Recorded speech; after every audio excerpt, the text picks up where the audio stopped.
భూత వర్తమాన భవిష్యత్ కాలాలకు సంబంధించిన విషయాలు మనం చూస్తాం. అంటే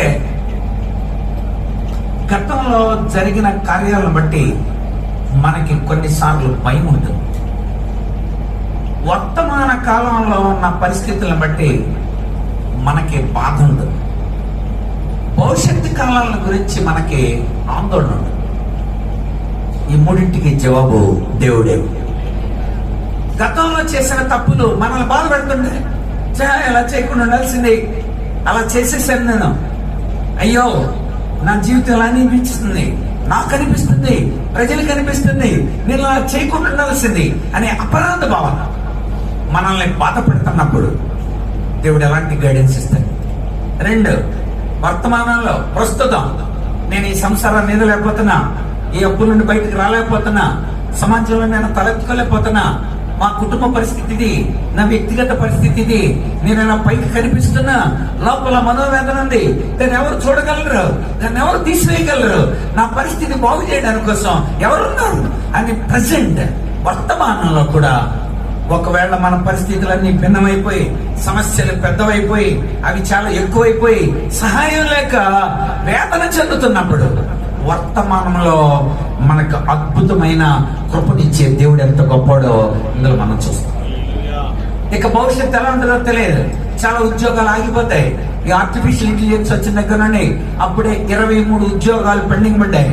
అంటే అర్థం వాళ్ళకి అవసరం లేదు అంటే అర్థమైందా? ఇక కంపోజ్ చేసేవాళ్ళు, డిజైన్లు చేసేవాళ్ళు వీళ్ళేమో అవసరంలా, కవితలు రాసేవాళ్ళు, రచయితలు అవసరంలా, డ్రాయింగ్లు గీసే ఇవన్నీ అదే చేసేస్తుంది. 1500 పెట్టి చేసేది 3 నిమిషాల్లో తయారు చేసిస్తున్నాయి ఇప్పుడు అలాంటి ఆర్టిఫిషియల్ మన సెల్లోనే.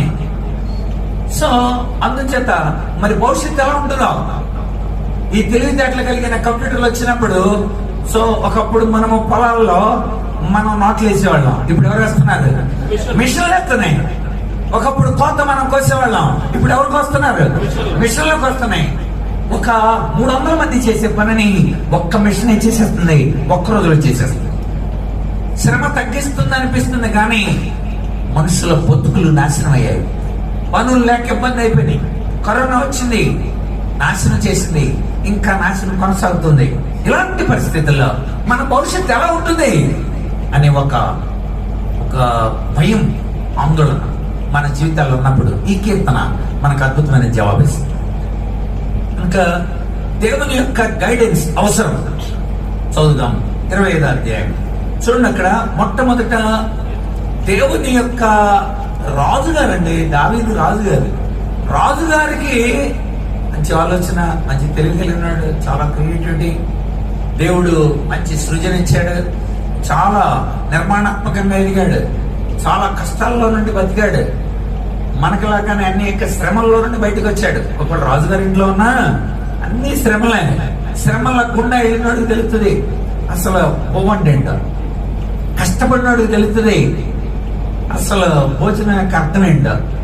కనుక దావీదు చాలా ప్రాణభయంతో బతికాడు. దేవుడు ఆశీర్వదించి, దేవుడు అభిషేకించిన దగ్గర నుండి రాజు అవడానికి 15 సంవత్సరాలు పట్టింది. 15 సంవత్సరాలు నువ్వు అభిషేకిస్తున్నా, నువ్వు రాజువి అని సమూయేలు ఇంటికి వచ్చి యెషయా కొడుకులను పిలిచి మరి దావీదును అభిషేకించిన తర్వాత తాను రాజు అవడానికి 15 సంవత్సరాలు.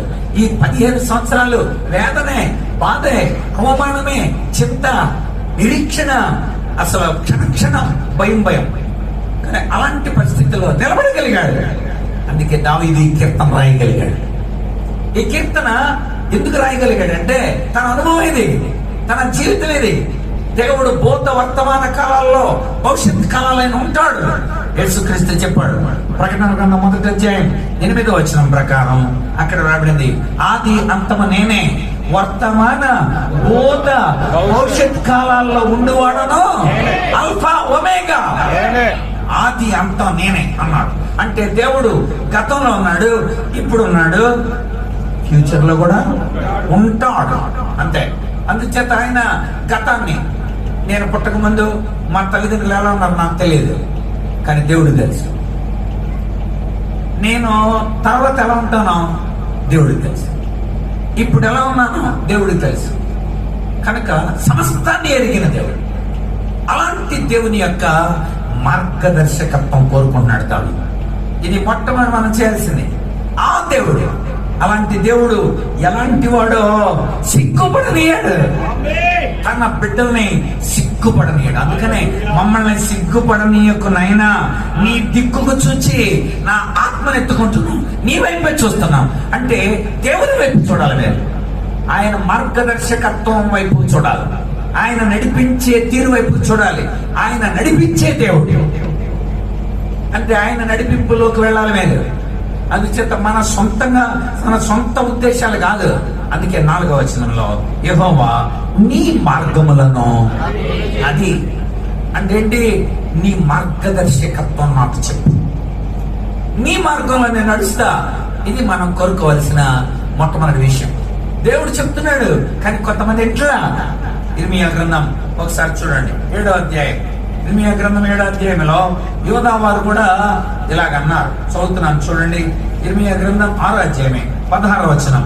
యెహోవా ఇలాగ సెలవిస్తున్నాడు, మార్గాల్లో నిలిచి చూడండి, పురాతన మార్గాల గురించి విచారించండి, మేలు కలుగు మార్గం మీద అడిగి అందులో నడుచుకోండి, అప్పుడు మీకు నెమ్మది కలుగుతుంది. అడిగి తెలుసుకోండి, ఎడవలేదు, అడిగి తెలుసుకో. అడిగి తెలుసుకుంటే చెప్తారు ఎలా వెళ్ళని. Very good. కానీ అది ఏమంటున్నారంట చూడండి, అయితే వారు మేము అందులో నడుచుకోం, మాకొద్దు. మీరు కూడా ఈ కేంద్రంలో ఉన్నారు, ఒకళ్ళుంటే మీ మనస్సు మార్చుకోవాలి. అదే ఉపవాసం అంటే. ఆయన అడగాలి. అసలు దావీదు రాజు అంటాడు. రాజు అంటే ఇక అన్ని విషయాలు ఎరిగినవాడు. రాజ్య పరిపాలన మాత్రమే కాదు, ప్రజల సంక్షేమం మాత్రమే కాదు, శత్రువుల గురించి ఎరిగి ఉండాలి, ఎలా జయించాలో ఎరిగి ఉండాలా, ఎలా పాలించాలో ఎరిగి ఉండాలా, కావలసిన అవసరాలు ఎలా తీర్చాలో ఎరిగి ఉండాలా, అన్ని ఎరిగిన రాజు అంటాడు, నాయనా నీ మార్గం చెప్పయ్యా.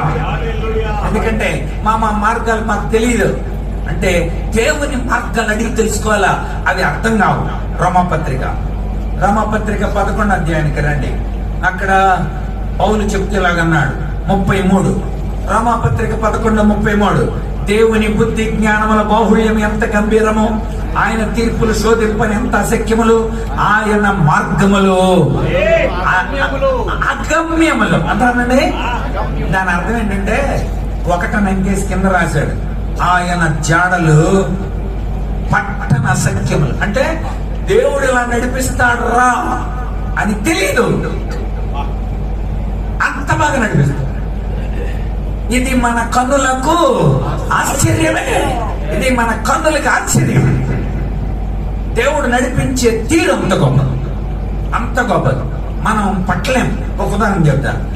ఇశ్రాయేలు ఐగుప్తులను బయటకు తీసుకొస్తున్నాడు, అందుకోసం 10 సూచక్రియలు చేయించాడు. అక్కడ 10 సూచక్రియలు చేయించిన దేవుడు ఇశ్రాయేలుని అర్ధరాత్రి బయలుదేరున్నాడు. మొట్టమొదటి నెల 10వ తారీఖున ఒక గొర్రె పిల్ల సిద్ధం చేసుకోండి, మచ్చ డాగు లేని. 14వ తారీఖు అర్ధరాత్రి దాన్ని కోయండి. ఎందుకని? అది నెలపొడుపు రోజున బయలుదేరుతున్నామని గుర్తు కోసం. క్యాలెండర్ లేని రోజులై. ఆ రోజుల్లో చంద్రమానం, వాళ్ళు చంద్రమానాన్ని బట్టి, చంద్రుడి యొక్క రేఖలను బట్టి రోజులు లెక్క పెట్టేవాళ్ళు అనమాట. ఆ రోజుల్లో చంద్రమానం ఉండేది. ఇప్పుడు మనం సూర్యమానం వాడతాం. సూర్యుని బట్టి మనకి 31-30 రోజులు, ఆ రోజుల్లో చంద్రుడిని బట్టి 28-29 రోజులు వాళ్ళ క్యాలెండర్ బట్టి. అర్ధరాత్రి వాళ్ళు బయలుదేరారు, బయటికి తీసుకొస్తున్నాడు దేవుడు. పస్కా చేయమన్నాడు, గొర్రె పిల్లను వధించి గుమ్మాల మీద రక్తం పోయమన్నాడు, మరణ దూత లోపలికి వెళ్ళడన్నాడు. ఐగుప్తులో ఉన్న వాళ్ళకి తెలియదు అది. అంతే, మరణ దూత అందరిలోకి వస్తున్నాడు. అందరి మీద రక్త ప్రోక్షణ ఉంది. ఇజ్రాయేలీల మీద మరణ దూత లోపలికి వెళ్ళలేదు. అది ఐగుప్తులోకి వెళ్ళాడు. ప్రతి ఇంటి లోపలికి మరణ దూత లోపలికి వెళ్ళి తులుచూలు పిల్లలందరూ చచ్చిపోయారు. వీళ్ళు బయటకు వచ్చేసారు. వెరీ గుడ్, విడుదల రక్తంతో జరిగింది, మంచిదే. సరే, వచ్చేటప్పటికల్లా వాళ్ళకి ఎర్ర సముద్రం అడ్డొచ్చింది. ఇప్పుడు ఎలాగా?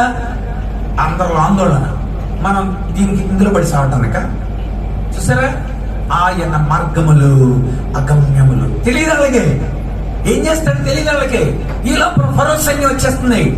ఫరో సైన్యం 600 ఇత్తడి రథాలు వేసుకొస్తున్నాడంట.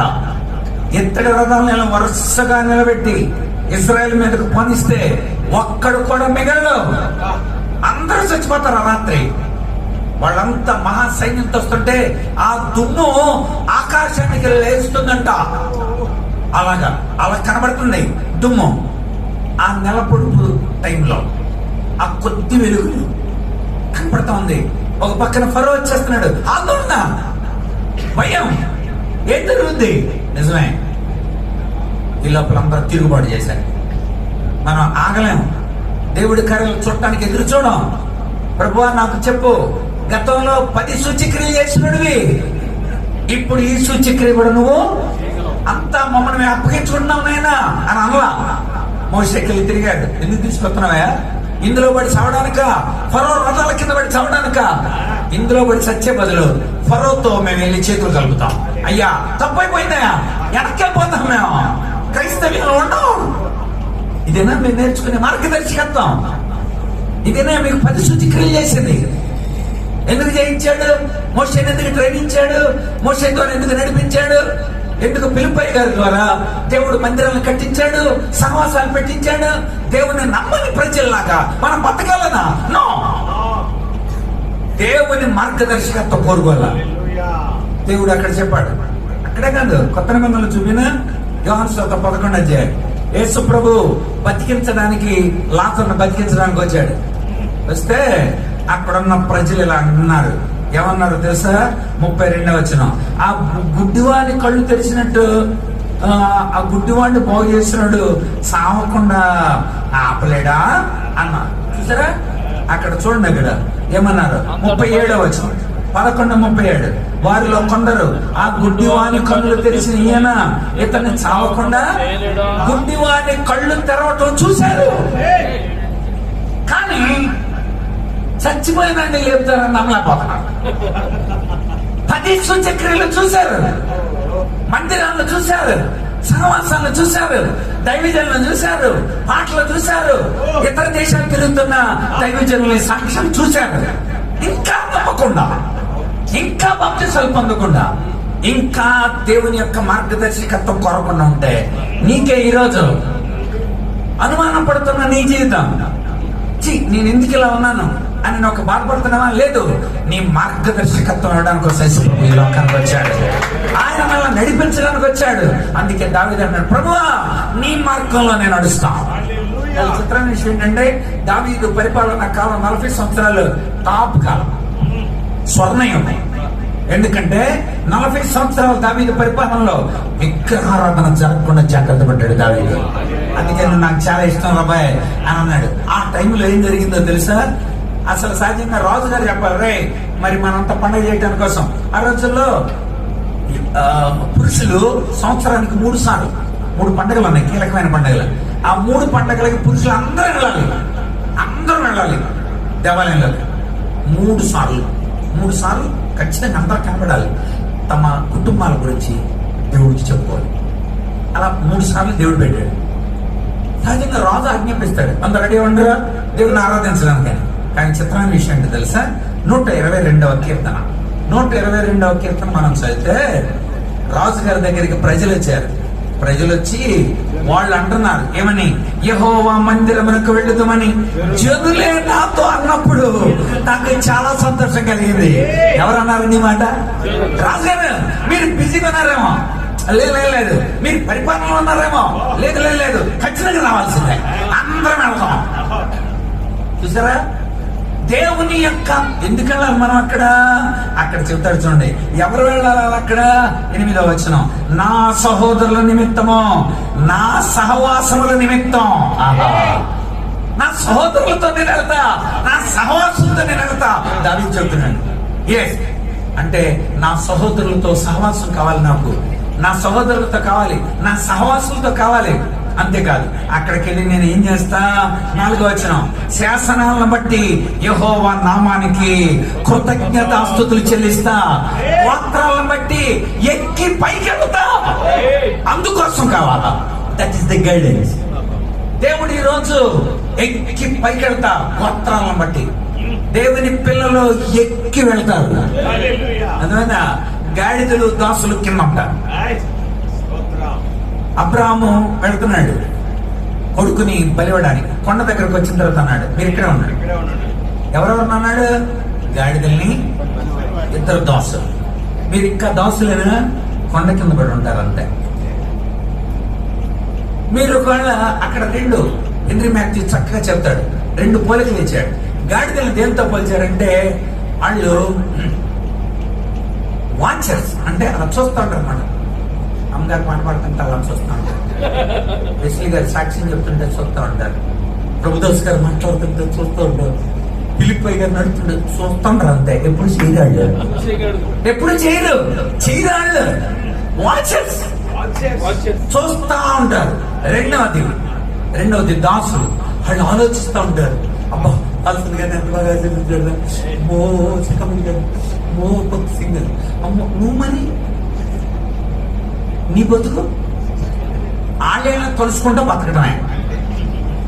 వీళ్ళు వ్యూవర్స్, వాచర్స్, వ్యూవర్స్ అంటే అర్థమేంటి? చూస్తూ ఉండే రకం, ఆలోచించుకుంటూ ఉండే రకం. పని చేయరాళ్ళు, ప్రార్థన చేయరాళ్ళు, సాక్ష్యాలు చెప్పరాళ్ళు, దేవునితో పాటు నడిచే ప్రజలతో నడవరాళ్ళు. అందుకు దేవుడు అన్నాడు, ఇదిగో నా మార్గదర్శనం కోరుకున్న వాళ్ళందరికీ నేను మార్గదర్శనం ఇస్తా. అదే 25వ కీర్తనలో ఒకసారి ముందుకు రండి. 25వ కీర్తనలో చెప్తూ అంటాడు 9 నుండి, న్యాయ విధులను బట్టి ఆయన దీనులను నడిపించును, తన మార్గములను దీనులకు నేర్పును. 10వ వచనం, యెహోవా త్రోవలన్నీ కూడా కృపా సత్యములై ఉన్నవి. ఆమేన్. దేవుని యొక్క మార్గాలు కృపా సత్యం, కృపతో నిండి ఉంటాయి, సత్యంతో ఉంటాయి. అందుకని మీరంతా దేవుని గైడెన్స్ కోరుకోవాలి.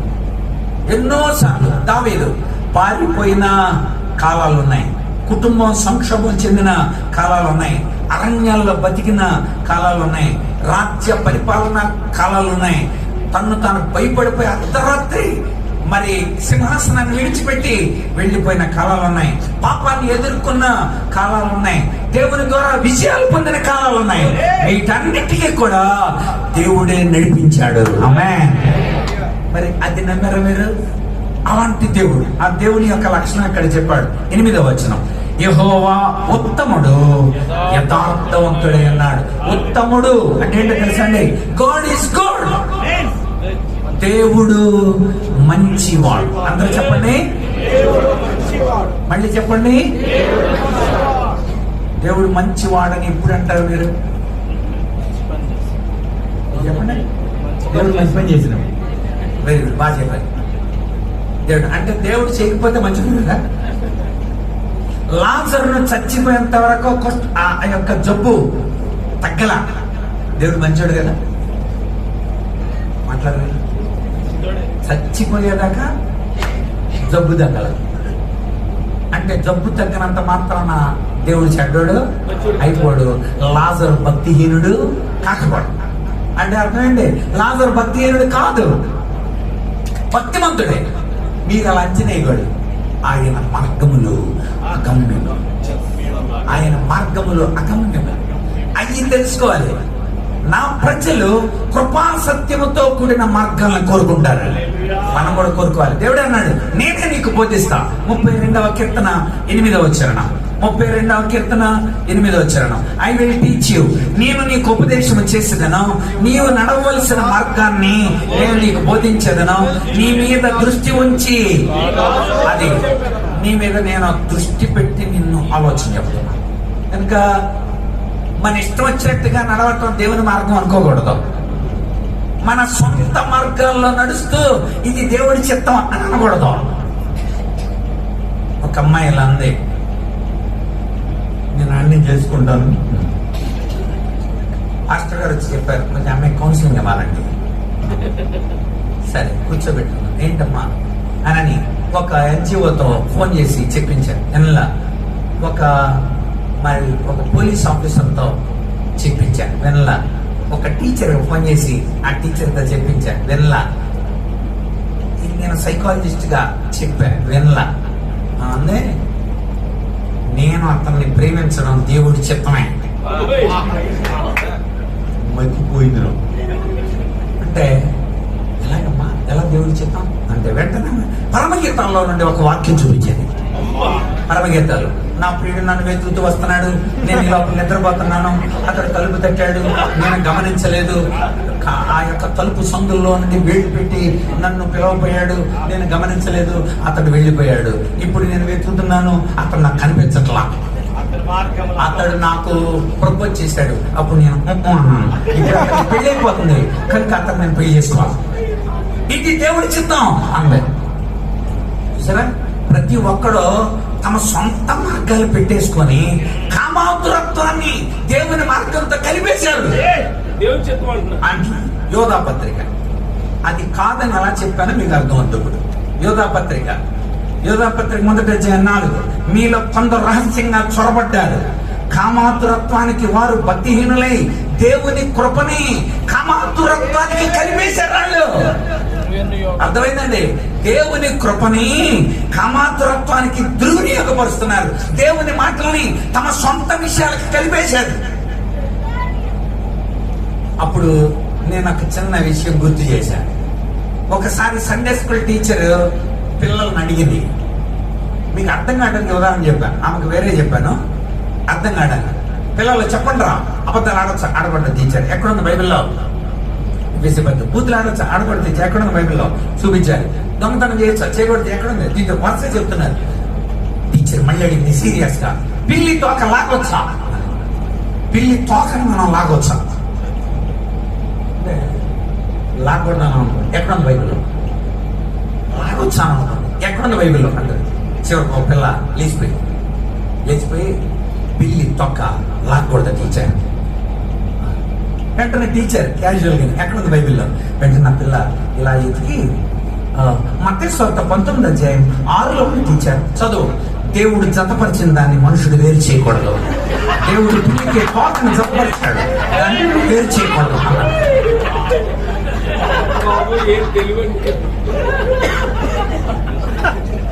ఎందుకు నవ్వారు మీరు? ఎందుకు నవ్వారంటే అది భార్యాభర్తలకు సంబంధించింది. భార్యాభర్తలకు సంబంధించిన దాన్ని తీసుకొచ్చి పిల్లి తోక్కి కలిపేసింది. బైబిల్లో అతి పరిశుద్ధమైన సంఘానికి దేవునికి మధ్య ఉన్న సంబంధాన్ని తీసుకొచ్చి తనకి ఎవరికి కలిపేసింది. మీ సొంత నిర్ణయాలను మానుకోవాలను. దేవుని యొక్క చిత్తానికి దేవుడు ఉత్తముడు. ఆయన ఎంత మంచోడంటే ఆయన చిత్తంలో ఇర్మియా చెప్పాడు, మీరు పని చేశారు, అందుకే దేవుడు మిమ్మల్ని తీసుకెళ్లిపోతున్నాడు. 3 విడతలుగా బబులోనికి తీసుకెళ్లిపోతున్నాడు. అయితే మీరు మిమ్మల్ని వెనక్కి తీసుకొస్తాడు దేవుడు. ఎప్పుడు? పశ్చాత్తాపడితే, మీరు ఉపవాసం ఉంటే, మీరు దేవుని గైడెన్స్ ని కోరుకుంటే దేవుడు తప్పనిసరి వెనక్కి తీసుకొచ్చినప్పుడు ఆయన మార్గం ఏంటో మీకు తెలుస్తుంది. ఆయన మంచోడు అని అర్థం అవుతుంది. చదవండి ఇర్మియా గ్రంథం 33వ అధ్యాయం 11వ వచనం. ఇర్మియా గ్రంథం 33వ అధ్యాయం 11వ వచనం చదవాలి. దేవుడు సెలవిస్తున్నాడు ఏమని? ఇదిగో ఈ పట్టణం అంతా పాడైపోయింది, దీనిలో నరులు లేరు, ఇందులో నివాసులు లేరు, ఇందులో జంతువులు లేవు అని చెప్పే ఈ యెరూషలేములోనే మనుషులైనను నివాసులైనను జంతువులైన లేక పాడైపోయిన ఈ యూదా పట్టణంలోనే యెరూషలేము వీధుల్లోనే సంతోష స్వరాన్ని, ఆనంద శబ్దాన్ని, పెండ్లి కుమార్తె స్వరాన్ని, పెండ్లి కుమార్తె స్వరాన్ని, యెహోవా మంచివాడురా, ఆయన కృప నిరంతరం నిలుచును, సైన్యములకు యెహోవా స్తుతించుడు అనే పలుకు వారి స్వరము మరలా వినబడును. ఎప్పుడు వినబడుతుంది? అది తెలుసుకోవాలి. 3 విషయాలు చెప్పాడు. భూతకాలపు విషయాలు, వర్తమాన కాలపు విషయాలు, భవిష్యత్ కాలపు విషయాలు. దేవుడు మంచోడు, అది తెలుసుకొని ఆయన అడగండి. ఆయన మంచివాడు. God is good. ఇంకొక పదం ఉంది, ఉత్తముడు అనంది. ఉత్తముడు అన్నా మంచివాడన్నా ఒకటే. ఉపకారి అనే పదం ఉంది తెలుగులో. ఇంగ్లీష్ లో చూస్తే గాడ్ ఈజ్ గుడ్ అని ఉంటుంది కదా. చదువుతారా ఇంకొక మాట? నహూము గ్రంథం 1వ అధ్యాయం 7వ వచనం చదవండి. నహూము గ్రంథం 1:7. ఈ మంచోడు ఏం చేస్తాడు? మనకి ఆయన తిరిగి మనల్ని ప్రతిష్ఠిస్తాడు, తిరిగి మనల్ని బాగు చేస్తాడు, తిరిగి పాడైపోయిన స్థలాలలో తన వారిని బాగు చేసి నిలబెడతాడు. ఆ బబులోనులోని వెనక్కి తీసుకొస్తాడు, మన పాపాన్ని క్షమిస్తాడు, మన కోసం ఆయన తన కార్యాలన్నిటినీ చేస్తాడు. God is good. చదవండి నహూము 1:7. చూసారా, ఉత్తముడు అంటే అర్థమేంటి? God is good. దేవుడు చాలా మంచివాడు. ఎందుకని చదవండి, శ్రమ దినమందు అది నువ్వు శ్రమ పడ్డావా, ఆయన ఆశ్రయంగా ఉంటాడు. నువ్వు ఇబ్బంది పడుతున్నావా, ఆయన నీకు తోడే ఉంటాడు. నువ్వు కన్నీరు కారుస్తున్నావా, నీ కన్నీటిని తుడుస్తాడు. దావీదు అనుభవం. ఆయన మార్గదర్శకత్వం నాకు కావాలి. ఒక రాజుగారే నాకు దారి చూపించు ప్రభువా అని అడుగుతున్నాడు. అంత జ్ఞాని అయిన దావీదు. మనం కూడా అడగాలి. ఆయన ఉత్తముడు, ఆయన మనకు తిరిగి పునఃప్రతిష్ఠ చేస్తాడు. ఆయన ఉత్తముడు, ఆయన మనకు ఆశ్రయంగా ఉంటాడు. God is good. ఆయన చాలా మంచివాడు. మన జీవితాల్లో మంచి వాడైన దేవుణ్ణి మనము మార్గదర్శకత్వం కోరుకోవాలా. ఆయన అన్నాడు, నేను నీకు మంచి ఆలోచనలు చెబుతాను. సామెతల గ్రంథం 8:14. సామెతల గ్రంథం 8:14. అందులో ఇలా వ్రాయబడింది, ఏమని? చదవ త్వరగా. ఆలోచన నేనే చెబుతా, మంచి జ్ఞానం ఇచ్చుటయు నా వశం. అంటే నీకు ఆలోచన చెప్పాలంటే నేనే, నీ జ్ఞానానికి ఆధారం నేనే. అంతే. దేవుడు ఎందుకు మంచివాడు? నీకు జ్ఞానం ఇచ్చి, వివేచన ఇచ్చి, నీకు ఆశ్చర్యముగా ఉండు. అందుకంటాడు, నన్ను కోరుకోండి. మీరు ఎవరిని కోరుకున్నా సరే, నేను నా ఇంటి వారు యెహోవానే కోరుకుంటాం. అది మీరు చేయాల్సిన మొట్టమొదటి పని. కనుక దేవుని గైడెన్స్ కోరుకోండి. ఆ గైడెన్స్ భూత, వర్తమాన, భవిష్యత్ కాలాలకు సంబంధించింది. అది మీకు నిరూపిస్తుంది. చాలాసార్లు మన GPS చాలాసార్లు నెగిటివ్ చూపించవచ్చు. ఒకసారి మేము ఎయిర్పోర్ట్కి వెళ్తా ఉన్నాం, GPS పెట్టుకున్నాం. అది ఒక నేవీ క్యాంపులోకి వెళ్ళిపోయింది. వాడు ఆపేశాడు. ఎందుకు వచ్చారు అసలు? నిజం చెప్పండి. మీ బ్యాగులన్నీ చెక్ చేయాలా, విమానాన్ని చెక్ చేయాలన్నా. సార్ నేను ఎక్కడికి వెళ్తున్నాను సార్, దయచేసి టైం అయిపోతుంది సార్. కుదరదు, మీరు ఎవరో అని మొత్తం అంతా చెక్ అయిపోతుంది. అక్కడ విమానం టైం. GPS తప్పు చెప్పచ్చు, మనుషులు గైడ్లైన్స్ సరిగ్గా ఇవ్వకపోవచ్చు కదా. ఒకవేళ నీ ముందు నడుస్తున్న గైడ్లు లేకపోతే చాలా మంది తప్పుడు తోవలనవచ్చు. కానీ దేవుని మార్గం ఎప్పుడు సరళమైందే. మనుషులు మారగలరు కానీ ఆయన మార్గాలను ఎదుట సరళం చేస్తాడు. అందుకని తొందరపడకూడదు, దేవుణ్ణి అడగాలంట. అందుకని దావీదు, ప్రభువా హెబ్రోనుకు వెళ్తున్నా, వద్దు. మరి ఎప్పుడన్నా నేను చెప్తాను. నెక్స్ట్ టైం మళ్ళీ అడిగాడు, ప్రభువా హెబ్రోనుకు వెళ్తా, ఇప్పుడు ఆయన ఎప్పుడు నడవాలో, ఎలా నడవాలో, ఎక్కడ నడవాలో అని చెప్తాడు. ముందు చేత దేవుని మార్గదర్శకత్వం కోరుకోవాలా. 23వ కీర్తన ఒకసారి చూడండి. 23వ కీర్తన మనకందరికీ తెలుసు. ఇక్కడ ఆయన గైడెన్స్ లో ఉన్న పదాలు చెబుతాను. లేమి కలగదు. ఆయన మార్గాల్లో ఉంటే ఏం కలగదు? లేమి అంటే ఏంటి? I don't want anything. నేను ఏది కోరుకోను అన్నాడు. దావీదు ఏం కోరుకోడు? ఏంటి? సొంత కొడుకు తరుగుతుంటే, ప్రాణాపాయ పరిస్థితులు అడవుల్లో బతుకుతుంటే నేనేం కోరుకోను అన్నాడు. అంటే అర్థం, దేవుడుంటే అన్ని ఉన్నట్టే. అది కనుక దేవుడు మనకు తోడుగా ఉన్నాడు. అందుకోసం దేవుడిని కోరుకోండి. ఏమి లేదన్నాడు. శాంతికరమైన జలాలు అన్నాడు. సేద తీర్చుచున్నాడు అన్నాడు. నీతి మార్గాల్లో నడిపిస్తానన్నాడు. తోడై ఉంటానన్నాడు. నూనెతో తల అంటుతానన్నాడు. కృపాక్షేమాలు వెనకొస్తాయి అన్నాడు. అది అందుకు దేవుడిని కోరుకోవాలి. కానీ మీరు కృపాక్షేమాల కోసం పరిగెత్తకండి. దేవుణ్ణి కాపరిగా మీరు కలిగి ఉంటే అవి మీ వెనకాల. తేడా అర్థమైందా మీకు? ఎక్కువ మంది కృపాక్షేమాల కోసం ఏం చేస్తుంటారు? ఉరుకుతూ ఉంటారు. ఆ కృప కలగాలి, ఆ క్షేమం కాగాలి, అంజూరకాయలు తింటే క్షేమం, అరటిపళ్ళు తింటే క్షేమం, ఆ పైన కింద దాకా ఓటాభిషేకం అంటే నూనె అభిషేకం జరిగితే క్షేమం, ఆ తర్వాత మనకి దుప్పట్లు కప్పుకుంటే క్షేమం, కచ్చితులు పెట్టుకుంటే క్షేమం. ఇలాగే మీరు క్షేమాన్ని కోరుకుంటే ఆయన అంటాడు, నేను నీకు కాపరిగా ఉంటే కృపాక్షేమాలు నీ వెంట. ఆయన్ని కోరుకోండి. ఇది దావీదు చెప్పాడు. దావీదు అలా కోరుకున్నాడు. షిమి వచ్చి అన్నాడు, ఆ దూరం ఉన్నాడు, అడుగుతున్నాడు అనమాట, దావీదా పనికిమన్నాడా, నువ్వు సౌలు కుటుంబంలో చాలా మందిని చంపేశారు. నేను చెప్పానా? ఇదిగో నువ్వు పనికిమన్నాడివి, నువ్వు దుర్మార్గుడివి, నువ్వు నరహంతకుడివి. వెంటనే దావీదు మేనల్లుడు 3 ఉన్నారు. అందులో పెద్దోడు అసలు రైట్ నెంబర్ 1 అనమాట. సైన్యాధ్యక్షులు 2 ఉన్నారు అక్కడ. వెంటనే అభిషేకం వేశాడు. మామ నువ్వు అంటే తలకాయ తీసుకొచ్చేస్తా అన్నాడు. కంగారు పడగరా, దేవుని మార్గం అనుకోదు. ఎందుకో తెలుసా? ఒకవేళ దేవుడు ఆడి చేత తిప్పుతున్నాడు అనుకో, నీ విశ్వాసాన్ని పరీక్ష దేవుడు తిప్పుతున్నాడు అనుకో, ఒకవేళ మందతో పోదు, మౌనం ఉన్నారా, పైగా ఇంకా ముందుకు వెళ్తున్నారు. అలా టర్నింగ్ తిరిగాడు, వీడు అటెళ్ళి రాళ్ళు ఇస్తున్నాడు. ఈసారి తిట్టే రకాలు ఏం చేస్తుంటారు? రాళ్ళు కూడా ఇస్తుంటారు. రకరకాలైన పద్ధతుల్లో మనం అయినా కూడా నువ్వు సెలవిస్తే చాలు. మనకున్నవి శరీర సంబంధమైన ఆయుధాలు కాదు, ఆత్మ సంబంధమైన ఆయుధాలు ఉన్నాయి. అదేంటో తెలుసా? దేవునికి వ్యతిరేకంగా వచ్చిన ఆలోచనకి అరెస్ట్ చేయాలి. చదవన్నమాట మనకున్న ఆయుధం అదే. అది నేర్చుకోవాలనేది దేవుని గైడెన్స్ లో.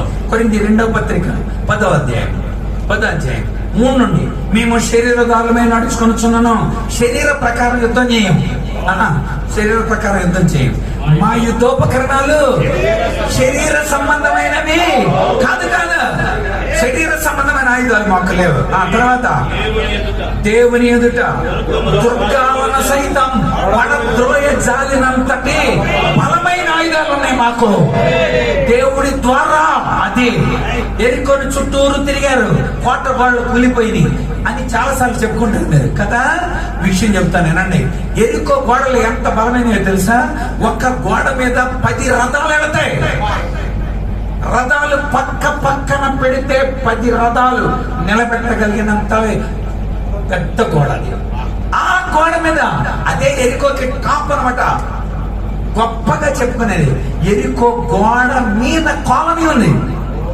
ఈ కాపలా కాసే వాళ్ళందరి కాలనీ అది. ఎవడైనా లోపలికి వస్తే అలాంటి వాళ్ళకి ఒళ్ళ ముక్కునే పనికి మాలింది కూడా ఆ గోడ మీదే నివసిస్తుంది. అంత పెద్ద గోడలు, నిర్వేద్యమైన గోడలు కుప్పకూలిపోయింది. ఎలాగో తెలుసా? దేవుని పిల్లల విశ్వాసం అది. శత్రువు యొక్క ప్రతీతాన్ని దుర్గాలను సైతం పడద్రోయగలిగినంత దేవుని ద్వారా అనందరా. అదే ఇక్కడ ఇంకా చదువుతాం చూడండి. మేము వితర్కాల్ని దేవుని గురించిన జ్ఞానాన్ని అంటగించే ప్రతి ఆటంకాన్ని పడద్రోస్తాం. ప్రతి ఆలోచనను క్రీస్తుకు లోబడేలాగా అరెస్ట్ చేస్తాం. మనుషులను అరెస్ట్ చేయడం కాదు, పనికి మాలిన ఆలోచనలు అరెస్ట్ చేస్తాం. That is the guidance. దేవుడిచ్చే మార్గదర్శనం అది. అరే నీతిగా నడిపిస్తా, సేద తీరుస్తా, తోడై ఉంటా, ఏ లోటు లేకుండా చేస్తా, నా ద్వారా మీరు దుర్గాలు సైతం. అంతేకాదు పనికి మన ఆలోచనలన్నింటినీ అరెస్ట్ చేస్తారు. ఆ పనికి మన ఆలోచన మనకు దాడి చేస్తాను అనుకోండి, వెంటనే మీరు నిజమేనమ్మా, ఇది నిజమేనంటవా అని అనుకుంటారు. ఎవరికి చెప్పే చెప్తున్నా, మళ్ళీ ఎవరికి చెప్పే చెప్తున్నా. అలా మొత్తం చెడు అంతా భూలోకమంతా వ్యాప్తి. మీరు గమనించండి, మేము పనికి మన ఆలోచన అరెస్ట్ చేస్తాం దేవుని ద్వారా. ఇది జరిగేది ఎలాగండి? అందుచేత దేవుని యొక్క మార్గదర్శకత్వం కోరుకోవాలా, దేవుని నడిపింపు కోరుకోవాలా. ఆయన నడిపించే దేవుడు, దారి చూపే దేవుడు. ఆయన ఎలా నడిపిస్తాడు? యెషయా ప్రవక్త ఒక మాట చెప్పాడు 30వ అధ్యాయం, యెషయా గ్రంథం 30వ అధ్యాయం 21.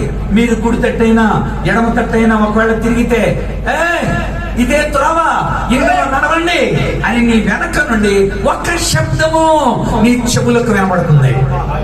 మీరు కనుక అటు ఇటు తొలగిపోతున్నారు అనుకో, దేవుడు శబ్దం నీ చెవులు కనపడదు. నువ్వు దేవుడు బిడ్డ అనుకుంటా, అలా ఎందుకున్నావు? నువ్వు దేవుడు బిడ్డ అనుకుంటా, ఇలా ఎందుకు చేస్తున్నావు? నువ్వు దేవుడు బిడ్డ అనుకుంటా అని నీ వెనక నుండి ఒక శబ్దము. That is the guidance. అది నడిపింపంటే ఆయన నడిపించే, తన గొర్రెలు తప్పిపోకుండా తన స్వరంతో నడిపించే దేవుడు. ప్రాణమిచ్చి తన రక్తంతో మనల్ని అద్భుతమైన తన గొర్రెలుగా చేసుకున్న అద్భుత కాపరి మన ప్రభు అయిన యేసుక్రీస్తు. గుర్తుకుంచుకోండి, దావీదు అందుకే ఆ మాట చెప్తున్నాడు. దావీదు అన్నమాట, యెహోవా నీ మార్గాలను నాకు తెలియచేయనైనా, నీ త్రోవలు నాకు తేటపరచునైనా, నన్ను నీ సత్యమును అనుసరింపజేసి నాకు ఉపదేశించేనైనా. నీవు చేస్తే నేను నడుస్తా ప్రభువా. దేవుని మాటతో నడవంటారు. అప్పుడు మీరు భూత వర్తమాన భవిష్యత్ కాలాల్లో బాగుపడతారు. ఎలా బాగుపడతారు? రైట్. దేవుణ్ణి కోరుకోండి. ఎందుకో తెలుసా?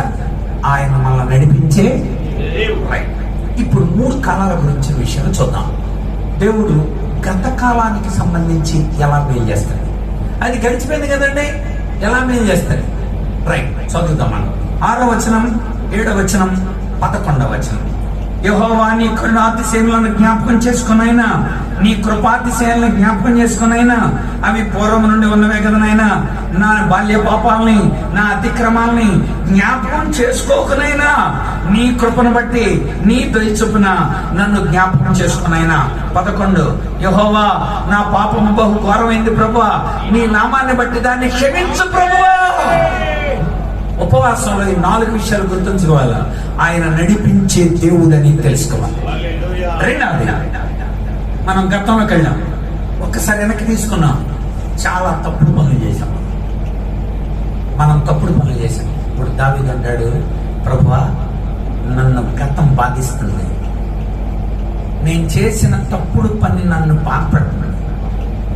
అది ఎవరికి తెలియకపోవచ్చు, ఒకరు తెలియచ్చు. ఓకే, ఆయన రాజుగారు అయిపోయేదానికి ఎవరు అడగకపోవచ్చు. ఆర్య వ్యవహారములకు దుష్టంబు గ్రాహ్యంబు అన్నారు. ఏంటో తెలుసా? ఆర్యులు తప్పు చేయరంట, జ్ఞానవంతులు తప్పు చేయరంట. ఒకవేళ తప్పు ఏదైనా జరిగితే అది గ్రాహ్యం, అకస్మాత్తుగా జరిగిందే తప్ప. రాజులు తప్పు చేయరు, ఎందుకంటే వాళ్ళు రాజ్యాలను పరిపాలిస్తారు కనుక. జ్ఞానవంతులు కనుక వాళ్ళు తప్పును చేయరు. ప్రభువా నేను నిజంగా తప్పు చేశా, నేను నిజంగానే తప్పు చేశా, నా గత పాపాన్ని క్షమించు ప్రభువా. ఆయన గైడెన్స్ ఇస్తాడు, నడిపిస్తాడు. ఎలా నడిపిస్తాడంటే, మొట్టమొదటిది గతం బాధిస్తున్నప్పుడు ఆయన క్షమిస్తాడు. గతం బాధిస్తాను, నువ్వు తప్పు చేసినప్పుడు తప్పును కప్పిపుచ్చుకోకుండా దావీదులాగా ఒప్పుకుంటే ఖచ్చితంగా ఆయన గైడెన్స్ లో ఉంటామన్నమాట. 51వ కీర్తన, 51వ కీర్తన చూడండి ఒకసారి. 51వ కీర్తనలో తప్పు చేసిన దావీదు దేవుడి దగ్గరకు వచ్చి ఇలా అన్నాడు. జాగ్రత్త, నేను చదువుతాను చూడండి. దేవా నీ కృప చొప్పున నన్ను కరుణించు, నీ వాత్సల్య బాహుళ్యం చొప్పున నా అతిక్రమాలు తుడిచేయి. మొట్టమొదటి మాట తుడిచేయి అని ఎందుకు అన్నాడు? రెండవది, నా దోషము పోనట్లు నన్ను కడిగేయి, కడిగేయి అని ఎందుకన్నాడు? మూడవది, నా పాపము పోనట్లు నన్ను పవిత్రపరచు. ఈ 3 పదాలు ఎందుకు వాడాడు? అమ్మ విన్నారా? మా లేక తమ్ముడు గుర్తు చేసి, క్రీస్తునందు నిద్రించే వాళ్ళు ధన్యులు, వాక్య విషయంలో నిద్రించే వాళ్ళు అన్యులు. కనుక గుర్తుపెట్టుకోండి, గతం బాధిస్తున్నప్పుడు, తప్పని తెలిసినప్పుడు వెంటనే దావీదు దేవుడి దగ్గరికి వెళ్ళి ప్రభువా తుడిచేయి అన్నాడు. తుడిచేయి అన్నాడు. ఎందుకన్నాడు చెప్తా. ఒక ఉదాహరణ చెప్తే ఇంకా బాగా అర్థం. స్కూల్లో మాస్టర్ అన్నాడు, రే ఏటర్ రారా, ఇలా నిలబడి, నేను హెడ్ మాస్టర్ దగ్గరికి వెళ్తున్నాను, ఎవడైనా తప్పు చేస్తే ఆడి పేరు బోర్డు మీద రాయి అన్నాడు. బోర్డు మీద రాయి. సరే మాస్టర్ వెళ్ళాడు. వెళ్ళి వచ్చేటప్పటికల్లా ఫస్ట్ పేరు దావీదు. మాస్టర్ దావీదుందా, చాలా మంచోడు, అతను నేనే ఎన్నిక చేశాను, అతన్ని నేనే ఆనాడు ఆ ఇంట్లో అంతమంది ఉన్నా మనల్ని నేనే సెలెక్ట్ చేశాను. నేను రాజుగారి ఇంట్లో తీసుకెళ్ళాను. అక్కడ మొట్టమొదటి ఉద్యోగం రాజుగారి దగ్గర ఆయుధాలు ఇచ్చేవాడిగా నేనే చేశాను. అంతేకాదు ఆ తర్వాత యోధులందరికీ అధికారిగా నేనే చేశాను. ఆ తర్వాత సహస్రాధిపతిగా నేనే చేశాను. అంత మాత్రమే కాదు, 3 సార్లు ఈటీ సిరితలే నేను అతన్ని తప్పించాను. అతన్ని ఒక ఉన్నతుడిగా చూపించడానికి కోసం గొల్లియాతుని చంపించేలా చేశాను. అంతేకాదు గొల్లియాతుని చంపిన నీ కూతురునిచ్చి పెళ్లి చేస్తానని తననిచ్చి పెళ్లి చేయలేదు. అందుకోసం చిన్న కుమార్తెని పెళ్లి చేసేలాగా నేను చేశాను. ఫిలిస్తీన్ల దగ్గరికి వెళ్ళి 100 మందిని తీసుకురా, లేకపోతే నేను చంపేస్తానంటే 200 మంది ముందు వాళ్ళు తోళ్ళు కోసుకొని వచ్చాడు. అది నేనే చేశా. సొంత ఇంట్లో వాళ్ళని చంపేమని సౌలు ఆజ్ఞాపించి 3 గుంపుల్ని సిద్ధం చేసి అతన్ని రక్షించా సమూయేలు దగ్గరికి పంపి, నేనే ఇది చేస్తే దావీదా ఎందుకు తప్పు చేసావురా, ఫస్ట్ ఉంది ప్రభువా తుడిచే. ప్రతి క్లాస్ మాస్టర్ వచ్చి ఎలా చూసి అవి తప్పు చేసినట్టురా, తుడిచే ప్రభువా. నువ్వు తొడవకపోతే సమాజం అంతా నిరంతరం నేను తప్పుటోడి కింద ఉంటుంది ప్రభువా. నా పేరు తుడిచే ప్రభువా. దేవుడు ఎంత బాగా మాట్లాడాడు. దావీదు ఒకళ్ళ కవరేజ్ చేసుకుంటాడేమోనని తన ప్రవర్తన తప్పుడోడి పనికి ఏమనలా. నీకు చిన్న కథ చెప్పనా అన్నాడు. కథలు వినటానికి ఏమన్నా నేనేమన్నా పిల్లవాడిని అనుకుంటున్నారా అట్లా దావీదు. చెప్పండి వెంటనే. ఒకడికి 100 గొర్రెలు ఉన్నాయి, ఒకడికి 1 గొర్రె ఉంది. ఈ 100 గొర్రెలు ఉన్నవాడు ఆ 1 గొర్రె ఉన్నవాడు ఇంటి దగ్గరికి వెళ్ళి ఆయన సాగు కొట్టి ఆయన గొర్రెని తీసుకొచ్చి ఇంట్లో డిన్నర్ చేసుకుంటే ఏం చేయాలి? అన్యాయం, అక్రమం. నిత్యముగా కత్తెలా తీసి నిత్యముగా చావకొట్టాలి అన్నాడు. వెంటనే నాతాను లేచి నిలబడి అన్నాడు, నువ్వే చావాల్సిన. ఏమి తక్కువైందని నీకు, ఏమి తక్కువైందని పరిమాణం చేశావు దావీదా అని అర్థం. గుండె పగిలిపోయింది. నో ప్రభువా తుడిచే ప్రభువా, నా పేరు తుడిచే. అక్కడ నేను ఒప్పుకుంటున్నాను ప్రభు, ఒప్పుకుంటున్నా. రెండవది కడిగే. తుడిచేస్తే సరిపోదు, కడిగే. ఎందుకంటే ఆ మత్సల మిగిలిపోతా ఉంటది. కడిగి దేవుడు 3 రకాల కడుగుతాడు. ఒకటి వాక్యంతో కడుగుతాడు, వాక్యంతో. సంఘంలో నిన్ను కూడా వాక్యంతో కడుగుతాడు. ఎఫెసీ పత్రిక 5:25-27 క్రీస్తు కూడా సంఘమును ప్రేమించి అది కళంకమైన ముడతైనను అటుది మరి ఏదైనా లెక్క పరిశుద్ధమైనది గాను నిర్దోషమైనది గాను మహిమ కలిగిన సంఘంగా దాన్ని తన ఎదుటి నిలబెట్టుకున్న వాళ్ళని వాక్యంతో ఉదక స్నానం చేయించి పరిశుద్ధ పరచుటకై. వాక్యం అనే నీళ్లు, ఉదకం అంటే నీళ్లు, వాక్యంతో కడుగుతాడు. అంతేకాదు రక్తంతో కడుగుతాడు.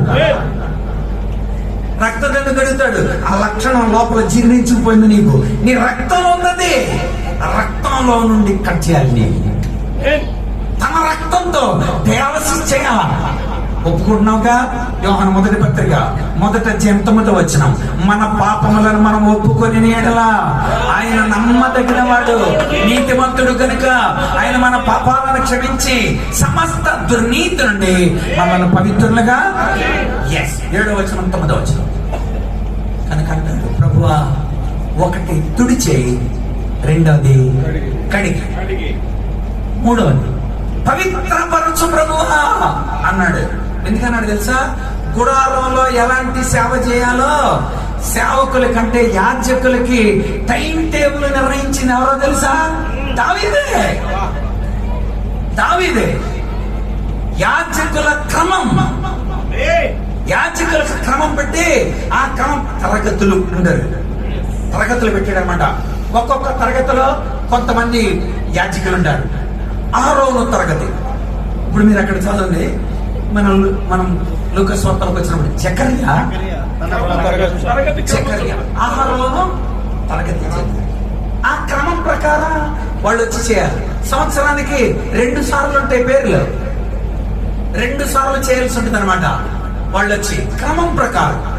అది ఎవరు ఏర్పాటు చేశారనుకున్నారు? దావీదే. సంఘంలో క్రమం చెప్తున్నావా?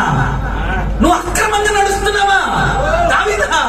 ప్రభువా, పవిత్ర యాజక విషయాలని నేనే సిద్ధం చేశాను ప్రభువా, కానీ నేను తప్పు చేశాను కనుక నన్ను పవిత్రమయ్యాను నేను. ఎందుకంటే ఆ పవిత్రమైన యాజకతకు సంబంధించిన క్రమాలు నేనే నేర్పా, క్రమాలు నేనే పెట్టా. ఏ యాజకుడు ఎలా చేయాలనేది నేనే పెట్టా. కానీ నేనే తప్పిపోయా. ప్రభువా నన్ను క్షమించు. గుర్తుపెట్టుకోండి, గతంలో నువ్వు చేసిన పాపం నుండి. అందుకంటున్నాడు ప్రభువా, నా పాపాలని జ్ఞాపకం చేసుకో, పాపాలని జ్ఞాపకం చేసుకో. నువ్వు కృప కలిగినోడు కదా, నన్ను ఎంత ప్రేమించావో అది జ్ఞాపకం చేసుకోమని చదువుతున్నాను. మళ్ళీ నీ కరుణ అతిశయాలని జ్ఞాపకం చేసుకో ప్రభువా, నీ కృపాతిశయాలని జ్ఞాపకం చేసుకున్న ప్రభువా. అంతేకాదు 7వ వచనం, నీ దయ చొప్పున నన్ను జ్ఞాపకం చేసుకో ప్రభువా. 11వ వచనం, నీ నామాన్ని బట్టి నన్ను క్షమించు ప్రభువా. 11వ వచనం, నా పాపం ఘోరమైంది ప్రభువా, ఇది కుటుంబపరమైన పాపం ప్రభువా. గతం బాధిస్తున్నప్పుడు పశ్చాత్తాపంతో, ఇక్కడ తెలుసుకోవాల్సిన విషయం, నీ గతంలో చేసిన పాపాలకు ఒక విరుగుడు, అది ప్రభు క్షమించే దేవుడు. చెప్పండి, మొట్టమొదటిది నడిపించే దేవుడు. చెప్పండి మా అందరం, మీరు మధ్యలో ప్రార్థన చేస్తే బాగుండండి, బయటికి నడిపిస్తాను మమ్మల్ని. తెలుసుకున్నాక చివరి ప్రార్థన చేస్తాను. ఒకటి నడిపించే, ఎలా నడిపిస్తాడంటే మొట్టమొదటిది గతాన్ని బట్టి మనకున్న అపరాధ భావాన్ని క్షమించి మనల్ని ఆయన తన బిడ్డలుగా చేసుకొని తనతో పాటు ఉంచుకొని క్షమించే దేవుడు. అలాంటి దేవుడు ఎవడైనా ఉన్నాడా? 32వ కీర్తన 5వ చరణంలో కప్పుకోకు ఒప్పుకో అన్నాడు. 32:5, నీ దోషమును కప్పుకొనక నీ ఎదుట నా పాపము. నేను సహజంగా టీచర్గా ఉద్యోగం చేసేటప్పుడు, అంటే మేము డిస్ట్రిక్ట్ రిసోర్స్ గ్రూప్ లో ఉన్నాను డిఆర్జీగా. ఒక రోజు పిల్లల మార్కులు లిస్టులో వేయలే. అర్థంలే, అంటే మనం కొంచెం పెద్దోళ్ళు అయినప్పుడు ఏం చేస్తామంటే కొంచెం నిర్లక్ష్యం. ఏమంటే ఎవడ మనల్ని అడిగేవాడు లేనప్పుడు ఈ అడ్డగోలు ఎవరు చేస్తాం. అడ్డగోలు ఎవరు ఎప్పుడు అవుతాయి, మొదలవుతాయి అంటే అడిగేవాళ్ళు లేనప్పుడు. గమ్య ఎవడొస్తాడులే, అందరూ మనకు వాళ్ళే పిలుస్తారు. వలసన్ గారు రండి, ఆ కాలేజీకి వెళ్దాం, వలసన్ గారు రండి, ఈ స్కూల్కి వెళ్దాం, వలసన్ గారు రండి అని. మార్కులు లేలా. ఒకరోజు అయిపోయింది అంతే. అకస్మాత్తుగా ఒకరోజు నా గమ్య వచ్చాడు. అందైపోయాడు. ఎందుకంటే అసలు మా స్కూల్కి రాదు, అంత నమ్మకం. నమ్మకాన్ని నేను ఏం చేశాను అనమాట, ద్రోహం చేశాను. వాళ్ళు నా మీద పెట్టుకున్న నమ్మకానికి నేను ద్రోహం చేశాను. అంతే వచ్చాడు. రాట సహజంగా ఎంతమంది పిల్లలు 8% గారు అలా అడగాల. ఒకసారి మార్కులు ఇష్టం అన్నాడు. అయ్యింది అది. అది ఎవడన్నా అడుగుతున్నా 32 రిజిస్టర్లు అంటే అక్కడ ఒకటి అడుగుతున్నాడు. ఏంటో తెలుసా? మార్కులు ఇష్టం లేదు. అయితే దేవుడు ఎంఈఓకి మార్కులు ఇష్టం చూడరా అన్నాడు అన్నమాట. ఎందుకని? నేను చేసే పనికి మనల్ని పని గద్దించాలి. అంతే. మార్కులు ఇష్టం ఏంటి ఆలోచిస్తున్నారు? తీసుకురండి తీసుకొచ్చి నిలబడి ఉన్నా. ఏంటిది? ఏంటండి ఇది? అసలు నాకు ఎప్పుడు ఆయన అలా మాట్లాడు, అంత మర్యాద. ఎందుకంటే కలెక్టర్ నుండి నోటీసులు వస్తుండే, అయ్యా పాల్సిన గారు పంపించండి, 12 రోజులు సెలవు ఇచ్చేయండి, 24 కాలేజీలకు పంపాలి. ఎలాంటి మరి అలాంటిది ఏంటిది? ఎందుకున్నారు మీరు? ఏమేస్తారు మీరు? ఎందుకున్నారు అని అడుగుతుంటే సిగ్గుపడిపోయారు. ఎందుకు చేశారు ఇలాగా అన్నాడు. అండ్ ఇప్పుడు ఏం చెప్పాలా? చేసుకోండి, ఏం చేసుకుంటారా అనొచ్చు. ఎందుకంటే మా వెనకాల టీచర్లు ఫెడరేషన్లు ఉంటాయి. టీచర్ ఫెడరేషన్ అనమాట. లీడర్లు ఉంటారు మా వెనకాల వెరీ గుడ్. కప్పిపుచ్చడానికి ఎవడెవడు చేస్తారండి, తప్పు చేస్తారు. మీరు క్లీనింగ్ పెట్టేస్తారా, తీసేసి అల్లరి చేసేస్తారా? కొత్తలాగా చేయమనండి, 3 రోజులు చేసేస్తాడు. చేయలేదు అనుకోండి, అప్పుడు చెప్పాలా అనేవాళ్ళు ఉంటారు. కవర్ చేసేవాళ్ళు అనమాట. పోరాటం చేస్తారు, వాళ్ళు ధర్నాలు చేస్తారు వచ్చి మన పక్షన. నా మనసు అంటుంది అలాగానే. నాకు తెలిసిన బోల్డ్ మంది చేస్తారు. మా మీద పడ్డారండి మీరు. కానీ దేవుడు అంటాడు, ఒప్పుకో, తప్పు చేసావు,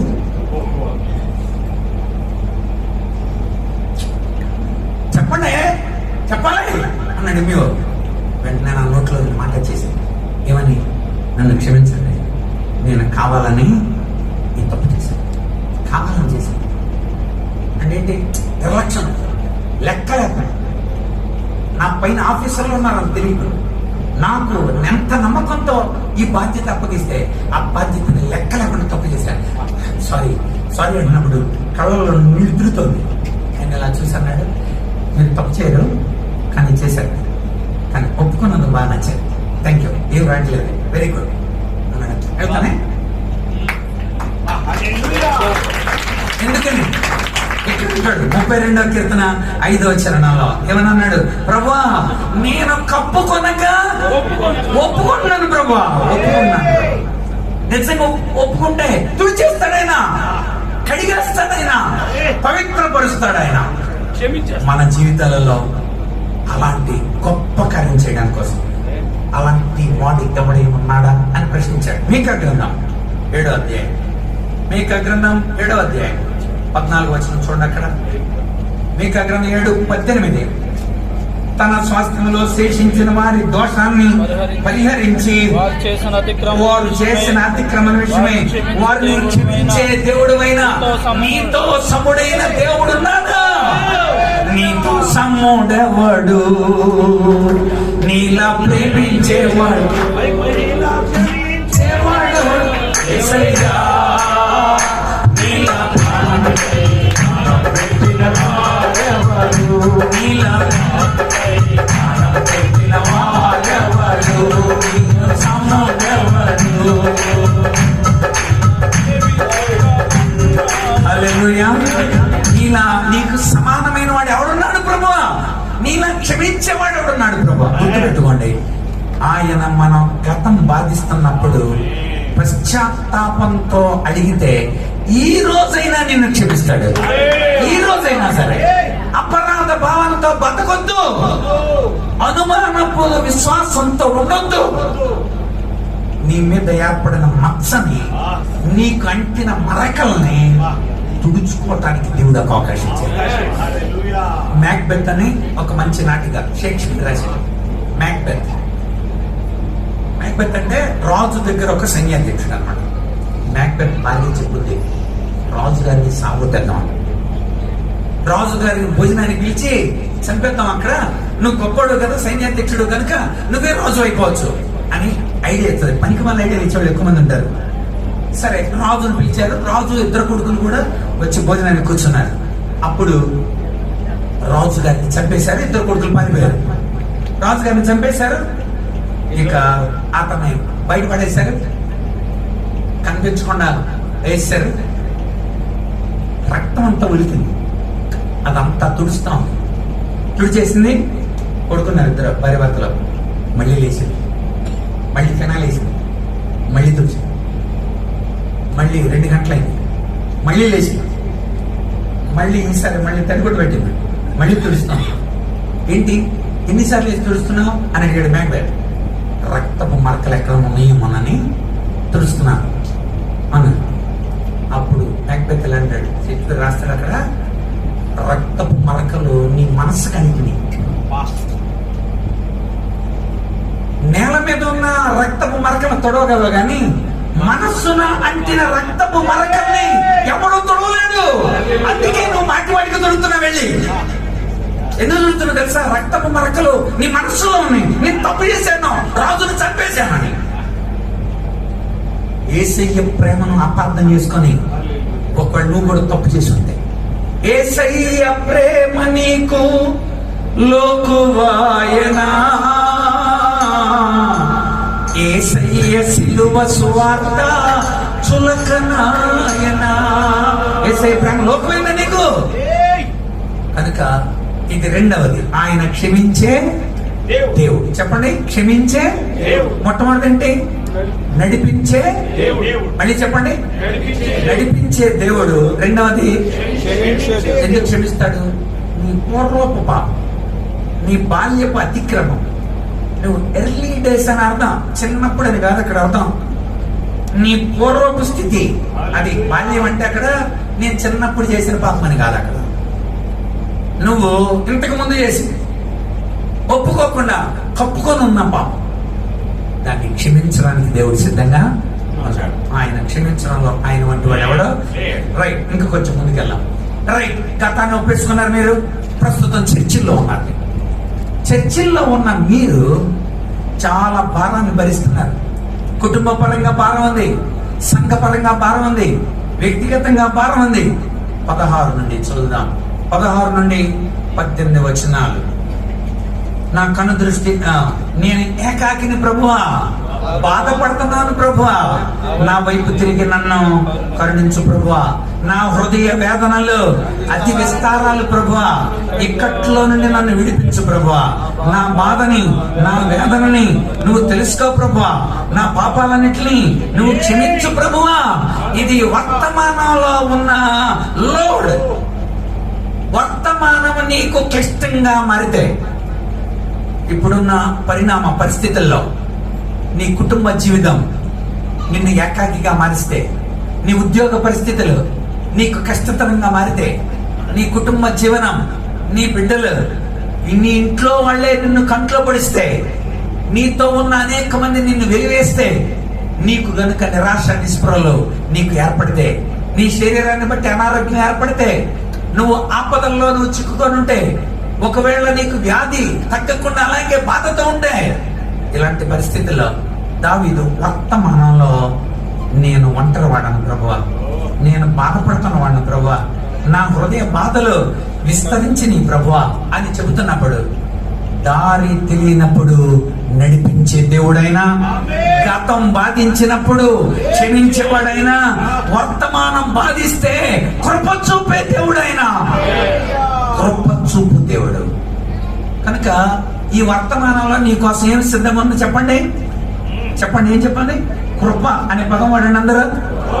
కృప చూడండి, అందుకని 10వ వచనంలో చెప్పాడు ఏమని?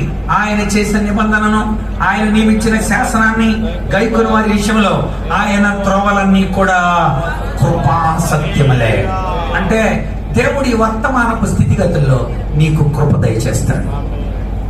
గతానికి క్షమ, వర్తమానానికి కృప. ఈ కృప నీ ప్రతి అవసరమును తీర్చును. అది దేవుడు కృప కలిగిన దేవుడు. ఆయన కృప ఆకాశమంతా ఎత్తైంది. అందుకనే పౌలు చాలాసార్లు అడిగాడు, జబ్బును బట్టి అడిగాడు, అయ్యా నాకు కళ్ళ జబ్బు ఉంది, మరి ఎండాకాలంలో ఇబ్బంది పడుతున్నాను, వర్షాకాలంలో ఇబ్బంది పడుతున్నాను, వేసవికాలంలో ఇబ్బంది పడుతున్నాను, 3 కాలాల్లో కూడా నేను 3 సార్లు అడిగాను, నువ్వు జవాబు చెప్పు అంటే దేవుడు సమాధానం చెప్పాడు. కొరింథీ 2వ పత్రిక 12వ అధ్యాయం 9వ వచనం, నా కృప నీకు చాలు, నీ బలహీనతల యందు నా శక్తి పరిపూర్ణ అవుతుంది. ఆమేన్. నీ బలహీనతల్లో నా శక్తి ఉండగా నీకు భయం ఎందుకు?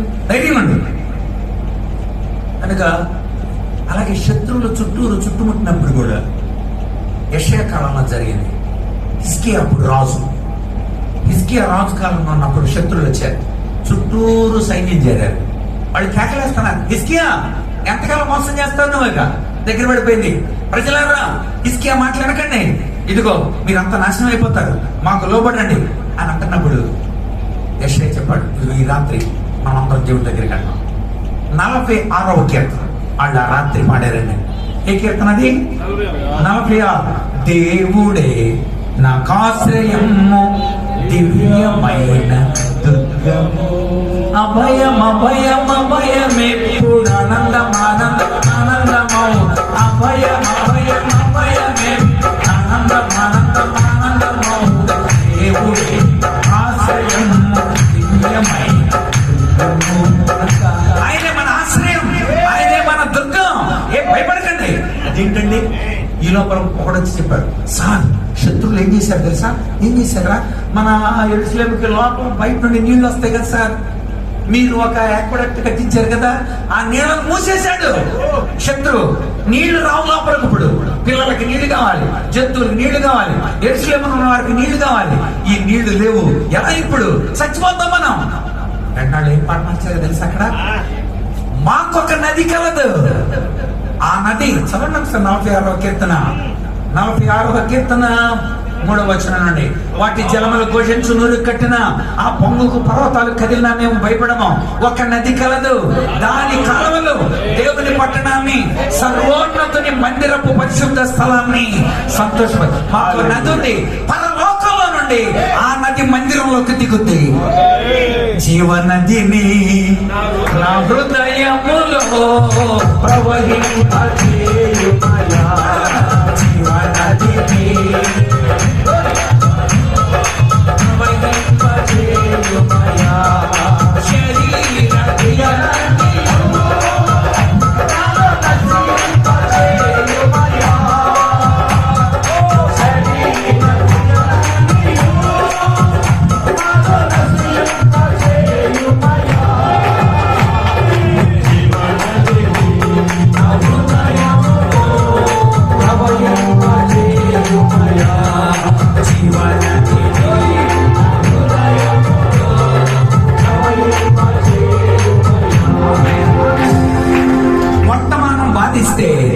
దేవుని యొక్క కృప నిరంతరం మీ మీద నిలుస్తుంది. ఆ కృప ఎంత గొప్పది! కొరింథీయులకు రాసిన 2వ పత్రిక 9వ అధ్యాయం 8వ వచనం. గుర్తుపెట్టుకోండి, దేవుని గైడెన్స్ ఎందుకు కోరుకోవాలంటే ఆయన నడిపించే దేవుడు.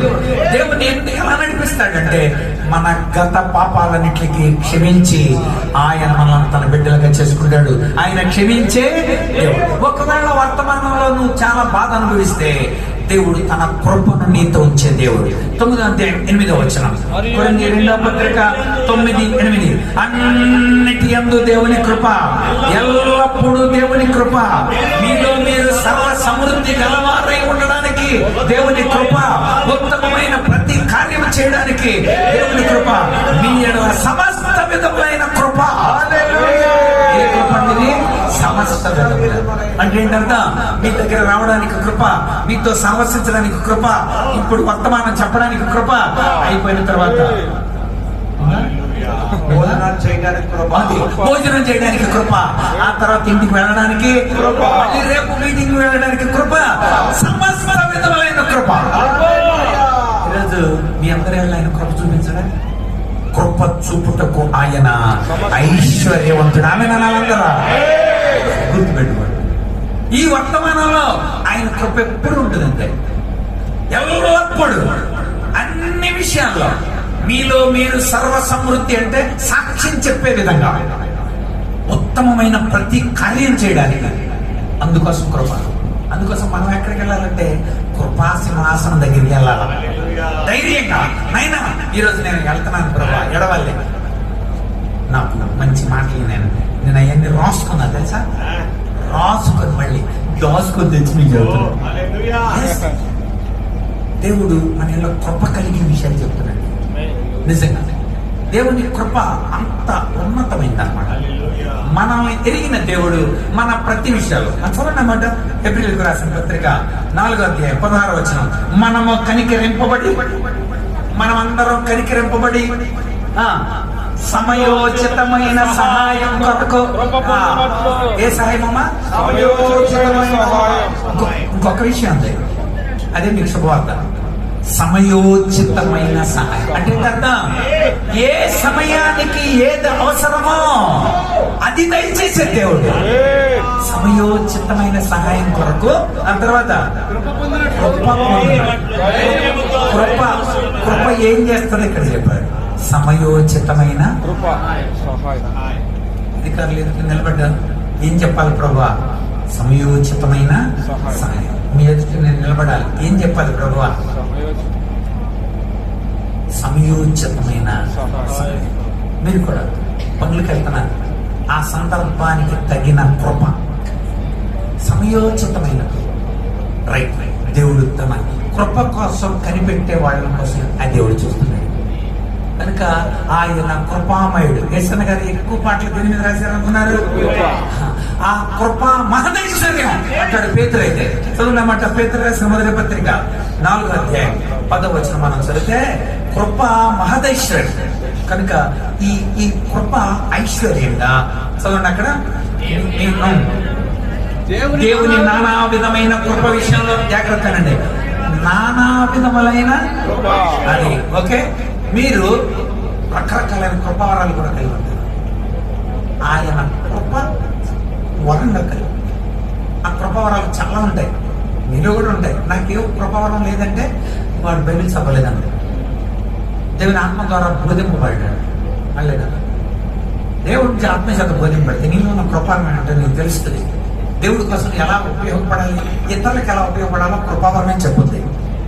నాలో ఉన్న కృపావరం అర్థమైంది. అందుకే నన్ను పిలిస్తే నోరు పూసుకొని వెళ్ళిపోతున్నాను. అడగనే ఇంకా జనాలు ఎంతమంది నన్ను అడక్కో అని అన్నారు మా నాన్నగారు. అర్థమైందా? ఏ సౌకర్యాలు ఉంటాయో అడక్కో, ఏం పెడతాడో కూడా అడగ. చెప్పింది విను, పెట్టింది తిను, ఇచ్చింది పుచ్చుకో. ఈ 3 చేయాలి. మొట్టమొదటి ఏంటంటే చెప్పింది ప్రార్థన చేయాలి. మరి ప్రసంగం అయిపోయింది కదా, వెళ్ళిపోతాం కాదు. మనకి ఇద్దరు ప్రార్థన చేయాలి. ప్రసంగం చేయడానికి వచ్చింది కానీ కొంపలు తిరిగి నేను ప్రార్థన చేయడానికి వచ్చాను అనుకో. చెప్పింది విను, ఓకే. రెండోది పెట్టింది తిను. ఏంటమ్మా కూరగాయలు ఏంటి గుండెకెళ్ళి అర్థమైందా? తిని తిను. అర్థమైందా? రైట్. ఇంకోటి ఇచ్చింది డైరెక్ట్గా జ్ఞాపకంగా అది తీసుకుంటా. రైట్. ఇక్కడ చూడండి, మంచి గృహ నిర్వాహకుడు, గొప్ప విషయం. కృప విషయం మంచి మంచి గృహ నిర్వాహకులేండి. ఒక్కొక్కడు కృపావరం పొందిన కొద్ది ఉపచారం. అది మహిళైశ్వర్యం అంటే దేవుడు మనకిచ్చే మహదైశ్వర్యం. కనుక సమయోచితమైన సహాయం కోసం కృపా సింహాసనం దగ్గరికి చేరా దేవుడిచ్చిన కృపావరం ద్వారా మనమందరం కూడా ఈ గృహ నిర్వాహకత్వంలో ఉన్నాం. కనుక దేవుడు అన్నాడు, ఇశ్రాయేలు యోహాబుని బబులోను రోజు తీసుకెళ్ళిపోయాడు.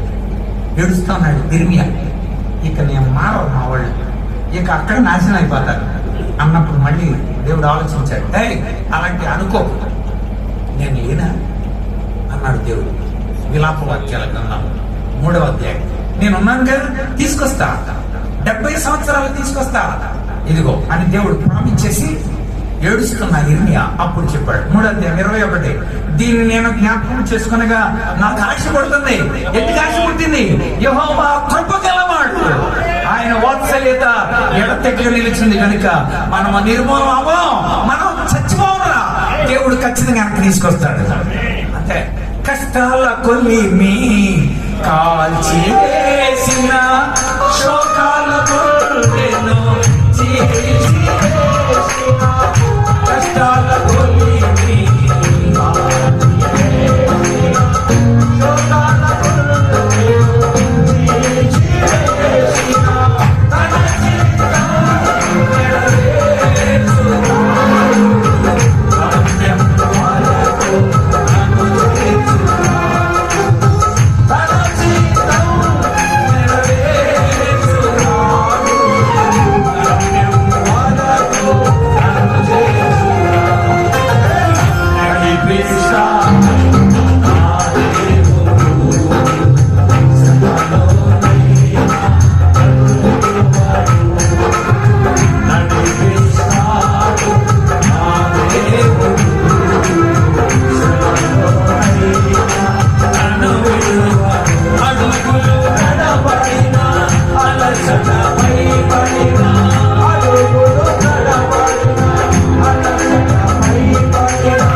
కృప చూపే దేవుడు. 4వ అంటే గత పాపాన్ని బట్టి మనల్ని క్షమిస్తాడు, ప్రస్తుతం ఉన్న బాధలను బట్టి కృప చూపుతాడు. 3వ చెప్పి ముగిస్తాను చూడండి మరోసారి. 25వ కీర్తన అంటే నడిపించే బోధ వర్తమాన భవిష్యత్ కాలం. ఆయన గైడెన్స్ తీసుకోవాలి, వేరే ఆయన నడిపించే దేవుడు కనుక ఆయన గైడెన్స్ తీసుకోవాలి. ఆయన గైడెన్స్ 3 కాలాలకు సంబంధించింది. 3వ కాలం భవిష్యత్ కాలం. చదువుతాం చూడండి, అక్కడ 15వ వచనం 20 నుండి 22 వచనాలు. నా కను దృష్టి ఎల్లప్పుడూ ప్రభు వైపే తిరిగి ఉంది, అయ్యా నీ వైపే చూస్తున్నా, సహాయం నాకు ఎక్కడి నుండి వచ్చును, ఆయన ద్వారా వస్తుంది. అంతే, అది భవిష్యత్. అంతే, భవిష్యత్ ఎవరికి తెలియదు, ఎవరికి తెలియదు. తెలియని నువ్వు దేవుని వైపు చూడాలా. అయ్యా నువ్వే ఆశీర్వదించేవాడు, నువ్వే బలపరిచేవాడు, నువ్వే స్థిరపరిచేవాడు, పడిపోయిన చోట తిరిగి లేపేవాడవే నీవే. గోతిలో తోసేస్తే మౌనం ఎందుకున్నాడు యోసేపు, అమ్మేస్తుంటే మౌనం ఎందుకున్నాడు, చంపడానికి ప్రయత్నం చేస్తే మౌనం ఎందుకున్నాడు? దేవుడున్నాడు, దేవుడున్నాడు. కనుక యోసేపు అమ్మబడిన, యోసేపు అక్కడ నుండి ఐగుప్తులకి కొనుక్కోబడిన, అక్కడ సంతలో నిలబెట్టారు. సంతలో పొత్తిఫర్ కొనుక్కున్నాడు. ఇంట్లో కూడా అన్యాయం జరిగింది, దెబ్బలు కొట్టి జైల్లో పడేశారు. అయినను యెహోవా అతనికి తోడుగా ఉండేను. కారణం నిలిచి ఉన్నాడు, ఎదురు చూస్తున్నాడు. దేవుడిచ్చే ఒక టైంలో దేవుడు మనల్ని హెచ్చిస్తాడని నమ్మగలిగినాడు. భవిష్యత్తును చూస్తున్నారు మీరు, భవిష్యత్తు. ఒకసారి రాజు శ్రీకృష్ణదేవరాయలు అనుకుంటా, అడిగాడు తన దగ్గర ఉన్న కవుల్ని, మనం బాగుపడాలంటే, మనం అభివృద్ధి చెందాలంటే ఏం చేయాలి? వెంటనే అందులో ఉన్న ఒక కవి లేచేలా అన్నాడు, బావిలోకి దూకాలంటే. ఎందులోకి? బావిలోకి. ఏమయ్యా ఏంటి అసలు అర్థం ఉందా? బావిలో చూస్తే చస్తారు. నేను అన్నది బావి కాదండి, భావి. భావి అంటే అర్థం ఏంటో తెలుసా? భవిష్యత్తులోకి దూకాల, భవిష్యత్తును చూడగలగాల, అప్పుడు అభివృద్ధి చెందుదాం. భవిష్యత్తు మరి మనకు తెలుసండి మీకు? మనకు తెలియదు. అలా తెలిస్తే ఇద్దరే కానీ చాలకుండా ఆపేసేవాళ్ళం. రాజీవ్ గాంధీకి దండేస్తుంటే మన కూడా అమ్మ దండేకమ్మా ఆపేసేవాడు, అంతే కదా. మన మాజీ ముఖ్యమంత్రి గారు, మన ప్రీతమ వైఎస్ఆర్ అయ్యా హెలికాప్టర్ ఎక్కకండి అని ఆపేసేవాడు. ఎందుకని? మనకి భవిష్యత్తు. అందుకన్నాడు, ప్రభువా నా కన్నులు నీ వైపే చూస్తున్నాయి ప్రభువా. దావీదుకి ఫ్యూచర్ తెలియదు, మనల్ని మనం అప్పగించుకోవటం నేర్చుకోవాలా. 37వ కీర్తన 5వ చరణం, 37వ కీర్తన 5వ చరణం చూద్దాం. నీ మార్గాన్ని యెహోవాకు అప్పగించుకో, ఆయనను నమ్ముకో, అప్పుడు ఆయన నీ కార్యాలను నెరవేరుస్తాడు. దావీదు భవిష్యత్తు చూస్తున్నాడు. అయ్యా నీ మీద ఆధారపడ్డా. మీరు ఆ అర్ధరాత్రి బయలుదేరి తన కొడుకు తన్ని తెల్లారి సరకాల పదవీచ్యుతుడిని చేసేస్తాడు, సింహాసనాన్ని కిందకి లాగేస్తాడు, ఇలాంటి భయంకరం జరగబోతుందని వెంటనే అక్కడ నుండి బయలుదేరాడు. అతనితో పాటు తన మేనల్లుడు, అతని పనివారం, మొత్తం అందరూ చాలా మంది తెలిసిన వాళ్ళు. ఒకడైతే మందసం తీసుకొచ్చేస్తున్నారు. వద్దు మందసం ప్రజల్ని అక్కడే ఉంచండి, వెళ్ళిపోతున్నారు. అప్పుడు 3వ కీర్తన రాశారు. ఆ రాత్రి ఆ యొక్క వాగు దాటిన తర్వాత తెల్లారుతోంది. 4వ కీర్తన రాశారు. 4వ కీర్తన అరణ్యంలో రాశారు. ఆ 4వ కీర్తనలు అంటాడు, ఆ తర్వాత చికెన్ పడిపోతుంది మళ్ళీ అరణ్యంలో. 5వ కీర్తన రాశాడు. 3, 4, 5 కీర్తనలు అప్పుడు రాసినాయి. ఒక్కసారి 4వ కీర్తన కదండి, అతడు ఏమంటాడు చూద్దాం. 4వ కీర్తనలో 7వ వచనంలో 7, 8 వారి ధాన్య ద్రాక్షరసములు విస్తరించిన నాటి సంతోషం కంటే అధికమైన సంతోషం నా హృదయంలో పుట్టించావు. ఎక్కడ? అరణ్యంలో పుట్టించారండి. ఆలోచించండి. ప్రభువా నువ్వు నా గుండెల్లో పుట్టించావు. గుండెల్లో సంతోషం ఉన్నప్పుడు ఎక్కడున్నా సంతోషమే, ఏం పెట్టినా సంతోషమే, ఎవరితో ఉన్నా సంతోషమే. సంతోషం ఎక్కడ ఉండాలి అమ్మా? ఎక్కడ ఉండాలి? కోడి మాసం దమ్ము బిర్యానీలో అది తింటేనే సంతోషం అన్నప్పుడు, ఎక్కువ తింటే మళ్ళీ కడుపు నొప్పి, ఏదైనా సరే. కానీ ఇది అలా కాదు, నా గుండెల్లో పెట్టున్నాయినా. రాజ్యంలో ఉన్న సంతోషమే, అరణ్యంలో ఉన్న. ఇంకో మాట అన్నాడు, నెమ్మదితో పండుకొని నిద్రపోదు. ఎక్కడ? అరణ్యంలో నెమ్మదితో పండుకుంటాం ఏంటండి? ఎందుకో తెలుసా? నేను ఒంటరిగా ఉండినాను, నీవే నన్ను సురక్షితంగా కాపాడుతావు. ఒక్కటే ఉన్నా, అది నా భవిష్యత్. గుర్తుపెట్టుకోండి, గతాన్ని క్షమించిన దేవుడు, వర్తమానంలో కృప చూపించిన దేవుడు, మన భవిష్యత్తులో మనకి దేవుడు విమోచన దయచేస్తాడు, విడుదల దయచేస్తాడు, ఆదరణ దయచేస్తాడు. మనమందరము ఆయనలో ఎదుగునట్లుగా. అమ్మ చదువుదాం చూడండి, అక్కడే ఉంది మనకి 25వ కీర్తనలో 20 నుండి. నేను నీ శరణు చొచ్చున్నాను, నన్ను సిగ్గుపడనీయక ప్రభువా. అంటే భవిష్యత్తులో దేవుడు మనల్ని, ఆయన వైపు చూచే వారందరూ లజ్జ పొందరు, సిగ్గు పొందరు అన్నమాట. ఈరోజు దేవుడు నిన్ను సిగ్గుపడనేవాడు. మంచి పాట వచ్చిందాక, సిగ్గుపడనివ్వడు. పాట పాడుతున్నప్పుడు అనిపించింది, నన్ను సిగ్గుపడనివ్వవు ప్రభా, ఎందుకంటే నేను నీ పక్షంగా ఉన్నాను. నన్ను అందరు అడిగారు, ఉద్యోగం చేస్తున్నారంటే ఆఫీసులో ఒక ఆయన అన్నాడు, చాలా లింగంగా అందరు ఉన్నారు, ఆఫీస్ అందరు ఉన్నారు. అందులో ఒక మాస్టర్ ఇలా అన్నాడు, రేపటి నుండి అంటే నా ఉద్యోగం రిజైన్ చేశాను. రిజైన్ చేసిన వెంటనే అన్నాడు, రేపటి నుండి పాల్సన్ గారికి ఇంతే అన్నాడు. పాల్సన్ గారు అంటే అర్థం ఏంటి? అందరి దగ్గర. వెంటనే దేవుడు మంచి ఆలోచన ఇచ్చాడు. వెంటనే అన్న, సార్ అలా ఇప్పుడు అనుకోకండి, అలా అనుకుంటే రిజైన్ ఎందుకు చేస్తా కదా. ఆయన ఇలా అంటాడు, మేము ఇలా అంటాం. ఆయన ఇలా అంటాడు అంటే అర్థం, సమృద్ధితో నేను నింపుతున్నాను, నేను నా కృప నీకు. అంతే. ఆయన వైపు నా కన్నులు ఎత్తుచు ప్రభువా, నెమ్మదితో పండుకొని నిద్రపోదును. నువ్వే నేను ఒంటరిని ఉన్నాను, నువ్వు నాకు సురక్షితంగా ఉన్నావు. ఇక్కడ అంటాడు, నీ శరణు చొచ్చి ఉన్నాను నాయనా, నన్ను సిగ్గుపడని, నా ప్రాణాన్ని రక్షిస్తావు. 21 చివరి వచనాలు చూడండి. నీ కొరకు నేను కనిపెడుతున్నాను, నీ కొరకు కనిపెడుతున్నా.